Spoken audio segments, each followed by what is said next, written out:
Iran's military has accused the United States of negotiating with itself over the conflict in the Middle East.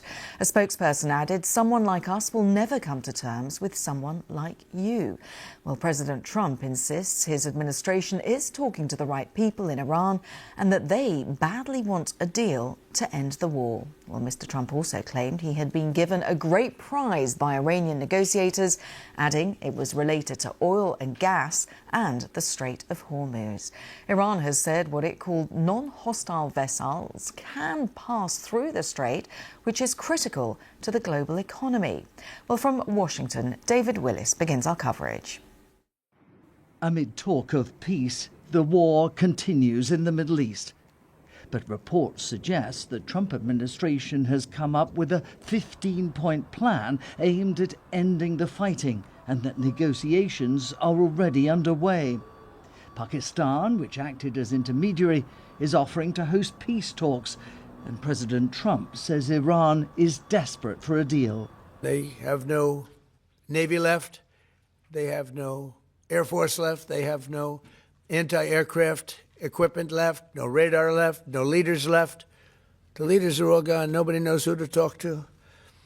But we're actually talking to the right people, and they want to make a deal so badly. He followed that with the startling claim that Iran had already agreed to abandon its nuclear ambitions and added that they had given the U.S. a gift. Actually, they gave us a present, and the present arrived today. It was a very big present worth a tremendous amount of money. And I'm not going to tell you what that present is, but it was a very significant prize. All the president would say is that it was related to this vital stretch of waterway, the Strait of Hormuz, and the oil and gas that passes through it. Iran has now said it will allow so-called non-hostile vessels to pass through here safely, provided they coordinate with Iranian authorities.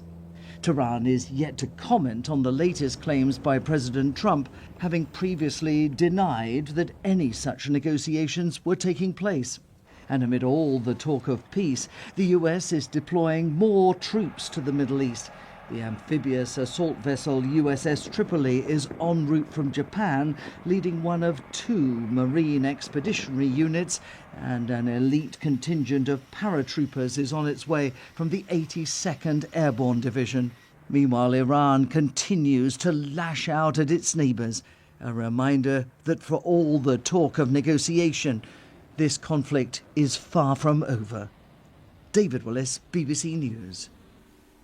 So let's get the very latest. We can cross over to Doha. Our security correspondent Frank Gardner is there. And Frank, once again, different competing narratives about this war. Where are we with what is happening? Who's talking to who? So I think what is happening is that messages are being passed from the United States indirectly to Iran via intermediaries like Pakistan, Turkey and Egypt. That's happening. That's not the same as negotiations. And I think what we're seeing is that the White House appears to be, and certainly is what people here think, rather inflating the passage of messages into the idea of some kind of a deal, because that's being vigorously denied by Iran.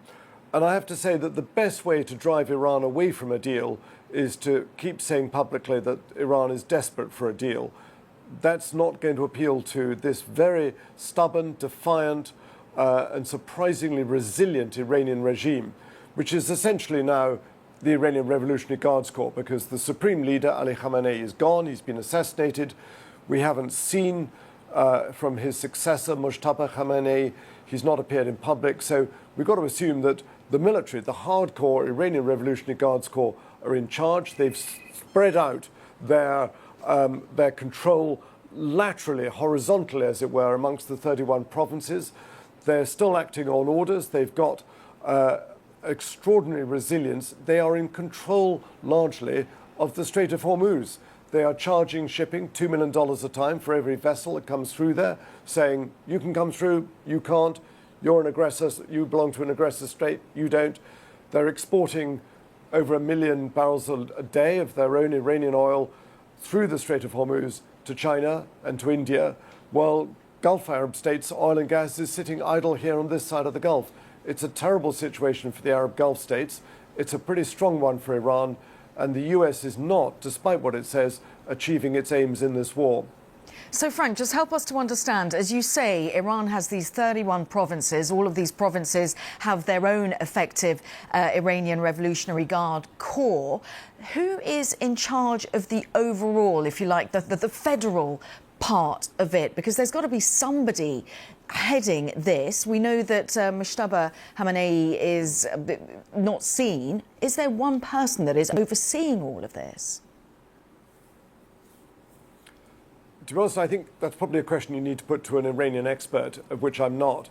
But we do know that prior to his assassination a few days ago, Ali Larijani, not a Ayatollah, Ali Larijani, who was the secretary of the Supreme National Security Council in Iran, a very experienced former Speaker of Parliament, but he was certainly reported to be overall running the conduct of the war.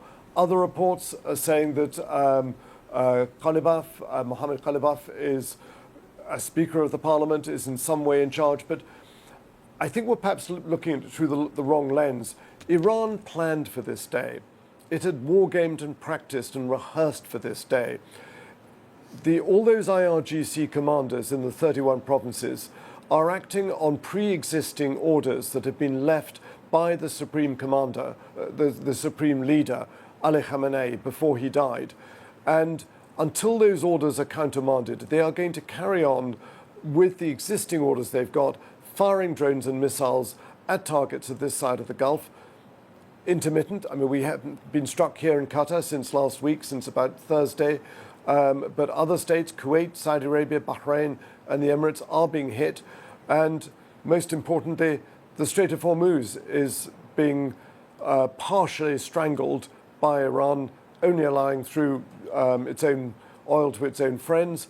And as I say, that is giving an enormous amount of strategic power to what's left of this regime. So the power is spread out horizontally rather than vertically before.